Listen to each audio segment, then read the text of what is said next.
তো hello guys, আরেকটা interesting video নিয়ে চলে এসেছে। তো আজকের ভিডিওতে আমরা কথা বলবো যে উমেন্স যে ওয়ার্ল্ড কাপ চলছে, সেখানে আমাদের ইন্ডিয়া টিম কোয়ালিফাই করতে পারবে কিনা সেমিফাইনালের জন্য। তো আগের ম্যাচে ইংল্যান্ডের সঙ্গে যে ম্যাচটা হেরে যাওয়ার জন্য একটা অসুবিধায় পড়ে গেছে আমাদের ইন্ডিয়া টিম। খুব ক্লোজ গেছিলো ম্যাচটা, আমাদের মোটামুটি জিতারই দরকার ছিল ম্যাচটা। রান অফ বল দরকার ছিল, কিন্তু আমাদের মেয়েরা সেটা করতে পারেনি। মাত্র 4 রানের জন্য আমরা হেরে যাই।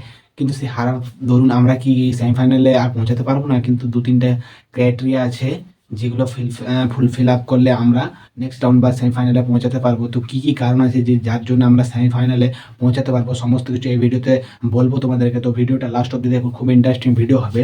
তো প্রথমে বলে দিই যে আমাদের আর 2টো ম্যাচ আছে। আমাদের 5 ম্যাচ খেলে 4 পয়েন্ট আছে, এবং নিউজিল্যান্ডেও 5 ম্যাচ খেলে 4 পয়েন্ট আছে। আমাদের সঙ্গে এই একটা স্পটের জন্য আমরা আর নিউজিল্যান্ড, এই দুটো টিম 4 নম্বর স্পট মানে সেমিফাইনালের জন্য, সেমিফাইনাল লাস্ট স্পটের জন্য লড়াই করছে। তো নিউজিল্যান্ডেরও 2টো ম্যাচ বাকি আছে, একটা আছে ইংল্যান্ডের সঙ্গে আর একটা হচ্ছে আমাদের সঙ্গে।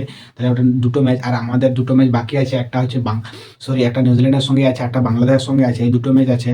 তো আমাদের কি ক্রাইটেরিয়া ফুলফিল আপ করলে আমরা নেক্সট রাউন্ড তথা সেমিফাইনালের জন্য কোয়ালিফাই করব। তো প্রথমত যে আমাদেরকে নেক্সট ম্যাচে যে নিউজিল্যান্ডের সঙ্গে আছে সেই ম্যাচটা ডেফিনেটলি জিততে হবে। যদি ওই ম্যাচটা আমরা জিতে যাই এবং বাংলাদেশকেও আমরা হারিয়ে দিই, তাহলে আর কোনো দিকে তাকাতে হবে না, পুরোপুরি আমরা সেমিফাইনালে পৌঁছে যাব।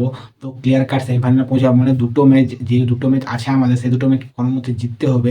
যে কোনো কারণে আমরা নিউজিল্যান্ডকে হারিয়ে দিলাম কিন্তু বাংলাদেশের কাছে হেরে গেলাম, তখন তাকিয়ে থাকতে হবে যে নিউজিল্যান্ড তাদের যে ম্যাচটা আছে ইংল্যান্ডের সঙ্গে, সেই ম্যাচটা যাতে হেরে যায়, সেই ম্যাচটার দিকে তাকিয়ে থাকতে হবে। কিন্তু সেই ক্রাইটেরিয়া কারণেও আমরা নেক্সট রাউন্ডে যেতে পারি। কিন্তু আরেকটা ক্রাইটেরিয়া আছে, যদি আমরা নিউজিল্যান্ডের কাছে হেরে যাই, তাহলে কি হবে?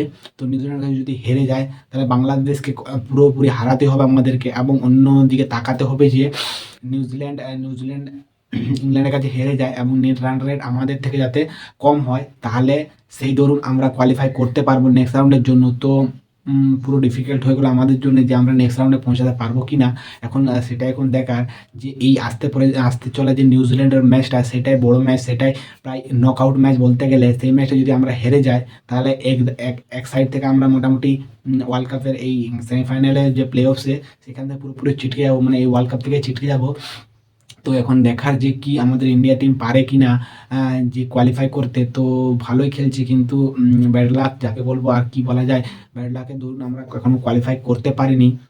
তো দেখা যাক কি হচ্ছে এই নিউজিল্যান্ডের ম্যাচে। তো ওই ম্যাচটা দেখতে কেউ ভুলবে না, খুবই ইম্পর্টেন্ট ম্যাচ আমাদের জন্য। তো আজকের ভিডিওটা এইটুকুই, যে এই ইনফরমেশানটা দেওয়া ছিল যে আমাদের কী কারণে ইন্ডিয়া টিম কোয়ালিফাই করতে পারবে নেক্সট রাউন্ডের জন্য। তো আজকের ভিডিওটা কেমন লাগলো? ভিডিও যদি ভালো লাগে তো লাইক সাবস্ক্রাইব করবে। আর ঠিক আছে গাইস, দেখা হচ্ছে নতুন কোনো ভিডিওতে।